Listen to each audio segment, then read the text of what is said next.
Amen. Parce que c'est une très très grande bénédiction que tu reçois lorsque tu passes à la table du Seigneur.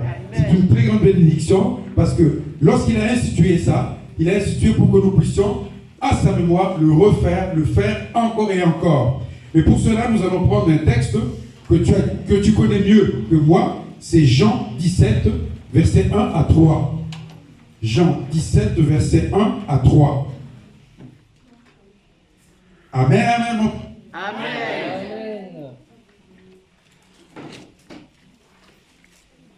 Si quelqu'un a trouvé, on peut lire et on se lève pour honorer la parole de notre Dieu ce matin. Sans la parole, nous ne sommes rien. C'est pour la parole que nous nous sommes réunis ce matin ici en cellule de prière. Amen. La parole de Dieu. Amen, papa. Jean 17. Amen. Après avoir ainsi parlé, Jésus leva les yeux au ciel et dit, Père, l'heure est venue, glorifie ton Fils afin que ton Fils te glorifie, selon que tu lui as donné pouvoir sur toute chair, afin qu'il accorde la vie éternelle à tous ceux que tu lui as donnés. Or, la vie éternelle, c'est qu'ils te connaissent, toi, le seul vrai Dieu, et celui que tu as envoyé, Jésus-Christ.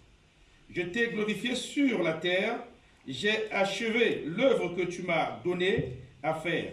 Et maintenant, toi, Père, glorifie-moi auprès de toi-même, de la gloire que j'avais auprès de toi avant que le monde fût. Amen. Amen. On reste debout et nous prions. Père, bénis cette parole pour laquelle mon frère et ma soeur sont réunis en cellule de prière. Cette assemblée veut recevoir de toi, pas d'un homme.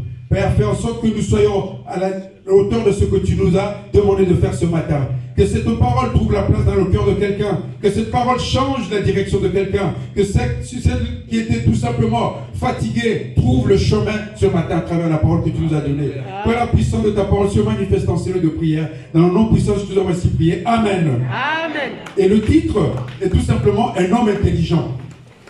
Lorsque papa était en train de lire, est-ce que tu as retenu quelque chose lorsqu'il dit au verset 3, Or, la vie éternelle, c'est qu'ils te connaissent, toi, le seul vrai Dieu. Et celui que tu as envoyé, Jésus-Christ. C'est quoi un homme intelligent? Le titre, c'est un homme intelligent de notre message ce matin.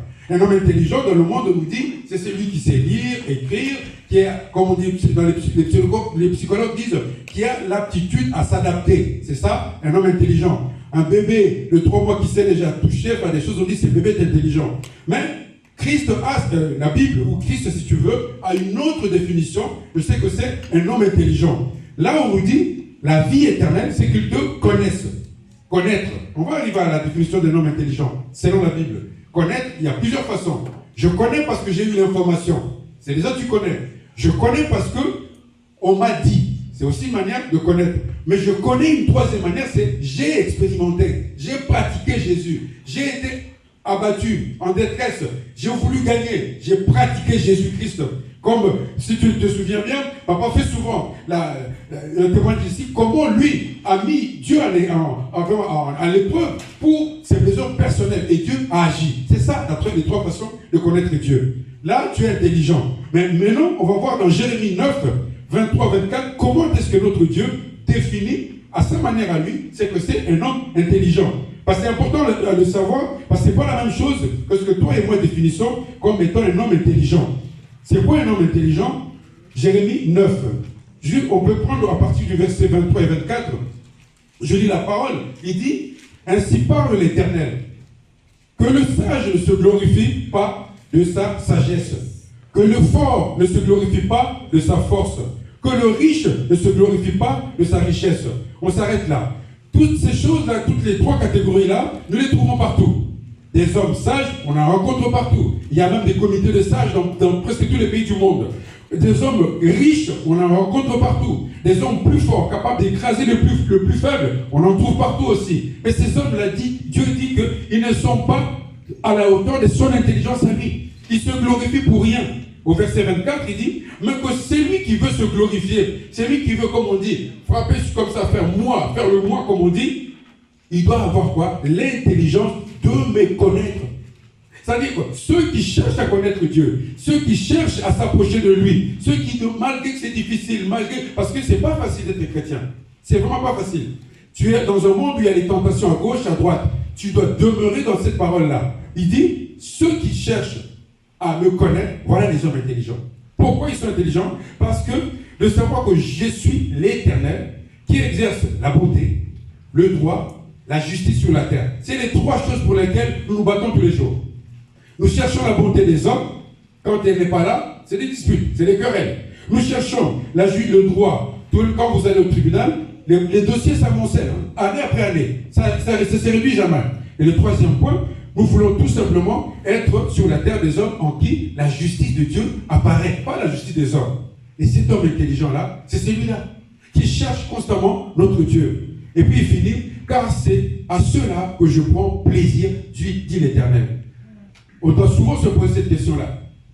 Comme il dit dans le psaume 139, est-ce que mes voies sont les voies que tu as choisies pour moi? Sonde-moi, sonde mon cœur et mes reins pour savoir si je suis vraiment à la place que tu voulais que je sois. Et ainsi tu seras un homme intelligent, tu seras une femme intelligente.